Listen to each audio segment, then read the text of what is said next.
jërëjëf monsieur le ministre secrétaire général du gouvernement.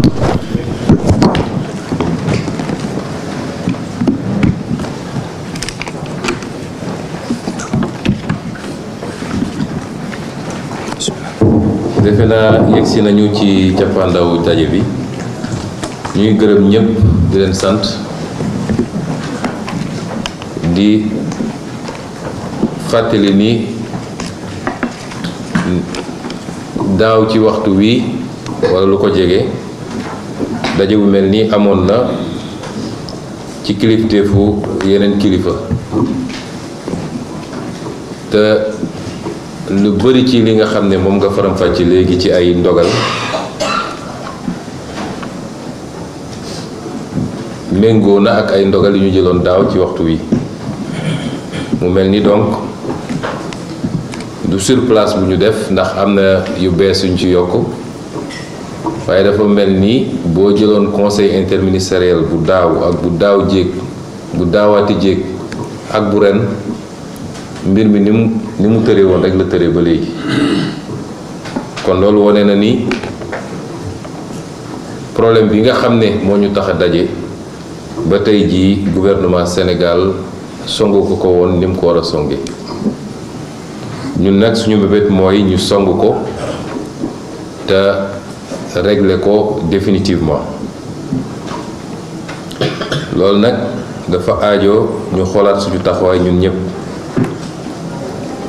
Nun ñëwuñu fi en tant que premier ministre pour wax ci technique conseil interministériel yi sax am nañu yéene fii ak at wala ñaari at mu demee neneen nu dul nii ndax bëri na lu ñu fi wax loo xam ne ay techniciens ñoo waroon daje liggéey ko tënk ko def ko ci ay documents mu yegsi ci table décideur bi pour moom mun a jël décision. kon même format conseil interministériel yi li mu firnde mooy liggéey bi niñ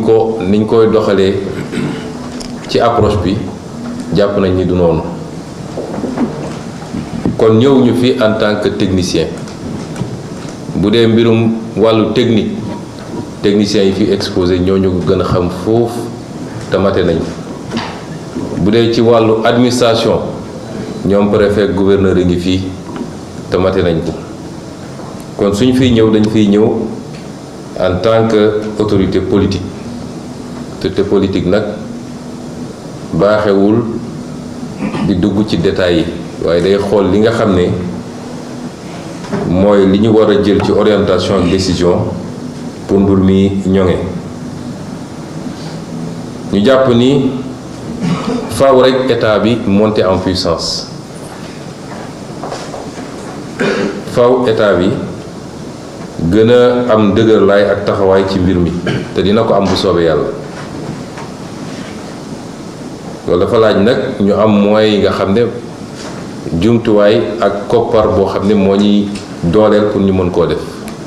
loolu ni mu amee ci domaine bi la amee ci yeneen domaine yépp nag moo tax suñu premier pari ñun mooy régler le problème du financement endogène de nos politiques publiques te fépp foo xam ne suñu koppara nga fa dinañ ko fa jëli bu soobee yàlla moo xam ci suñu ressources naturelles yi nga xam ne ñu ngi koy saax-saaxe wala yokk suñu capacité mobilisation ci wàllu l'impôt réduction du train de vie de l'État waaye it xaalisu réew mi nga xam ne nekk na ci loxo yi mu warul nekk ay nit randal ko lépp dinañ ko def pour alalu réew mi ñu mën koo dajale orienté ko ci besoins sénégalais yi buñ ko amee it ñu fexe ba fi mu war a dugg mu dugg fa moo tax soo jëlee anam bu mel nii walla mbir mu mel nii am na loo xam ne du suñu coobare walla mënuñu ci lu bari mooy ñëpp xam nañ ni changement climatique am na ñëpp xam nañ ni ay taw yu bëree bëri day daanu ci réew yi ci jamono ji ñu toll loolu ñun lañ ci mën bëriwut waaye man gëw ma ni loolu mooy vrai problème mu inondation yi ndakaaru gi ñu ne ñun yeeroo Casamance gisuñu fi taw bu tax ñuy wax man gisaguma ko fi de problème inondation yi du loolu ñu jàpp ni li ëpp ci problème inondation yi mi ngi jóge ci suñu indiscipline ak suñu càggante commencé ko ci état waaye lenn ci population itam moo tax su ma nee fexe ba bu moyen bu ñëwee nañ ko dugal fi mu war a dugg loolu dina wundit ni liñ ci jot a def ci ay moyens wax nañu ni am na 717 milliards yu ñu def ci lutte wala ci construction ay ouvrage d'assainissement yooyu dinañ ko saytu bokk na ci yi nga xam ne ci fan yi di ñëw dinañ ko auditer ba xam 717 milliards yooyu fan la dugg parce que loolu lu am solo la ñaareel bi mooy ñu fexe ba li ñuy wooye li ma wax léegi tuddee ko indiscipline mooy lu ma neex laay def ci réew mi loolu tam jeex fi ndax ku fekk foo xam ne yoonu ndox la wala fu ndox doon taala nga ñëw tabax fa avec la complicité des services de l'État ndax su dee lotissement bu régulier diggante domaine ak urbanisme ak cadastre ñoo koy dagg su dee lotissement bu irrégulier DSCOS waru koo seetaan bay nit di tabax fu ñu amul kayit amuñu fa titre donc loolu mooy première responsabilité état ak administration mu tegu ci nag li nga xam ne ci population yi la sama bëgg-bëgg lay topp aw ma fu ma dëkk fiir moo ñu dese il faut ma dëkk bu ñu bàyyi yooyu nag di am après ñu dellu si waat ne état na ko régler am na bërëb yoo xam ne pour nga assainir ko tey fu ñu doon def assainissement normal 1000 foofu di nga fa def 10 000 te du tax nga am résultat parce que ndox moom doole gi mu àndal bu dee buy ball jóge ci suuf wala bi nga xam ne day taxaw fa kooku moom yàgg-yàgg day dellu si rek kon il faut que ñu xam ni mbir mi il faut mu soppiku te dinañu jël ay matuwaay yu mat sëkk bokk na ci matuwaay yooyu fépp foo xam ne ñu ngi fay tabax te muy zone non aedificandi yi dinañ joxe ndigal pour ñu arrêté ko lu ci mën a nekk conséquence rek dinañ ko assumer parce que gouverner nag mooy nga jël sa responsabilité lu baaxul ci réew mi wala baaxul ci askan wi nga dakkal ko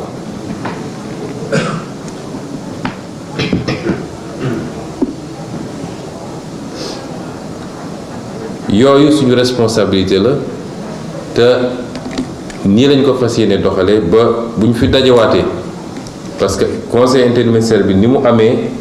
avant hivernage bu soobee yàlla noonu lañ koy defaatee après hivernage pour évaluer parce que évaluation ñaare mooy ñàkk ci suñu liggéey rigueur bi nga xam ne war na cee am moo tax fi may daanelee mooy kenn ku nekk ci kilifa yi fi ne yor ndombal tànk ci askan wi ñu wóolu la jox la ko kenn ku ne maa ngi lay ñaax ci nga doon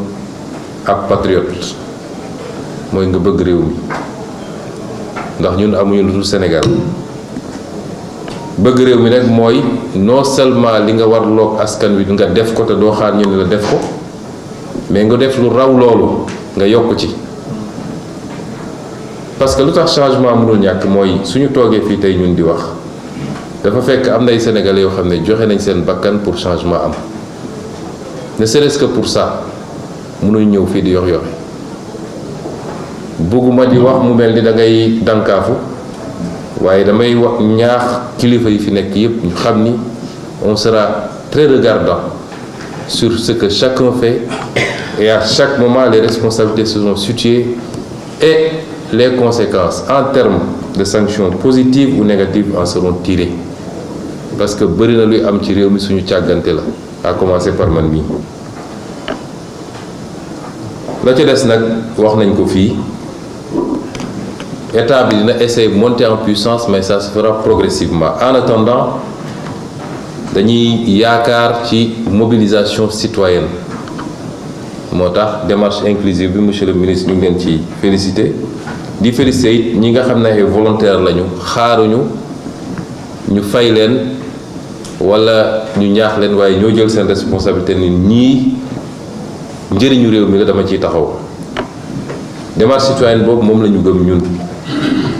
defe naa bi may nekk maire ba tey jii ñaari at yi ma nekk maire mairie de Ziguinchor musul génne xaalis pour le curage des caniveaux parce que dañoo dajale xale yi relancer le service civique mobiliser leen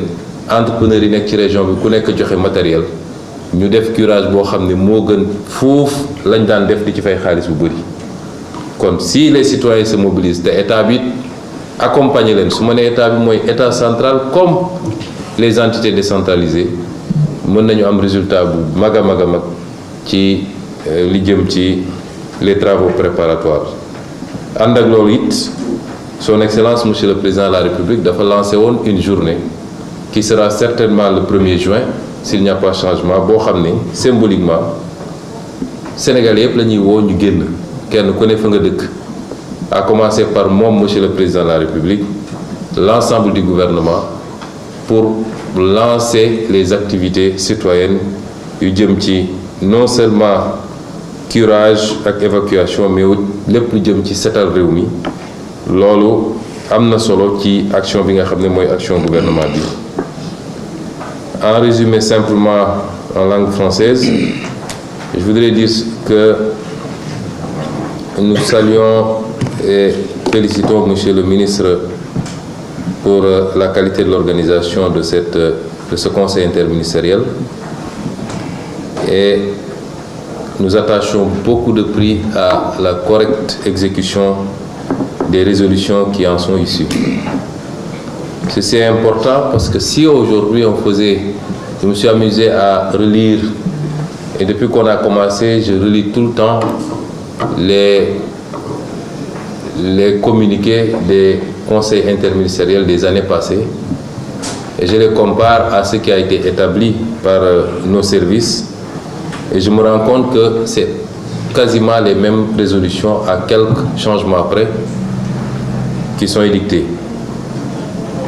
Ceci veut dire simplement que l'État du Sénégal, jusqu'à présent, a appliqué la même méthode et les mêmes pratiques qui n'ont pas produit les résultats attendus,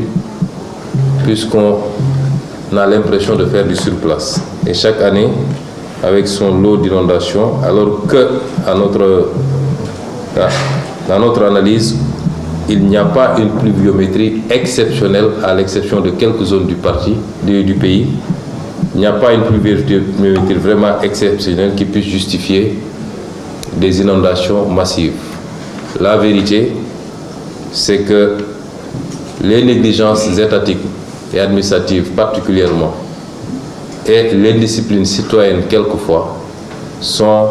la cause des situations que nous vivons dans beaucoup de zones du pays. Et c'est pourquoi nous attachons beaucoup de prix à la correcte application de ces mesures pour cette année, puisque nous venons d'arriver. Nous n'avions pas le recul de commencer à expérimenter le nouveau format qui va s'appliquer à partir de l'année prochaine certainement. Et certainement les conseils interministériels ne se dérouleront plus de la même manière. Mais ce conseil interministériel est important parce que de tous les conseils interministériels que j'ai eu à présider jusqu'à présent, celui-ci interpelle beaucoup plus l'État et les services de l'État. Pour tenir un conseil interministériel sur la campagne agricole, l'État est un acteur parmi tant d'autres. Sur le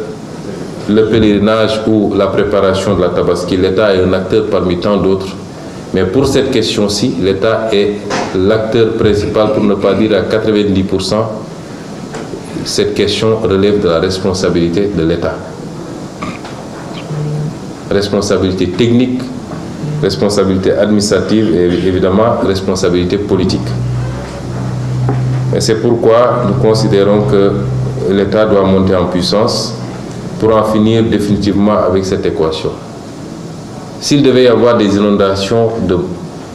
qui inquiètent, ça devait se passer dans le sud du pays et le sud-est du pays, mais pas à Dakar certainement. Nous connaissons les causes, je l'ai dit tout à l'heure, et nous allons trouver les moyens pour injecter le maximum de ressources dans le règlement définitif, étant entendu qu'il restera toujours des problèmes liés à certaines zones, parce que si des quartiers flottants ont été installés sur d'anciens marais, d'anciens marigots, il sera extrêmement difficile de régler définitivement ces problèmes. Mais l'État fera le maximum. Trouver des moyens suppose aussi que ces moyens soient utilisés à bon escient. Et c'est pourquoi les moyens qui ont déjà été déployés, depuis quelques années, on nous a parlé d'une enveloppe de 717 milliards affectés à la construction d'ouvrages de drainage. Cette enveloppe fera l'objet d'un audit approfondi pour que nous puissions savoir à quoi elle a été utilisée. Il faut en finir également avec l'anarchie et il faut que l'État soit fort dans la protection des citoyens contre eux-mêmes quelquefois. Et c'est pourquoi nous allons instruire les services compétents pour mettre un terme à toutes les constructions anarchiques sur des zones non édificantes ou celles qui ont été édifiées sur des voies d'évacuation. Et sur celles qui ont été édifiées sur des voies d'évacuation, nous n'hésiterons pas à libérer ces emprises pour que l'évacuation normale des eaux puisse reprendre.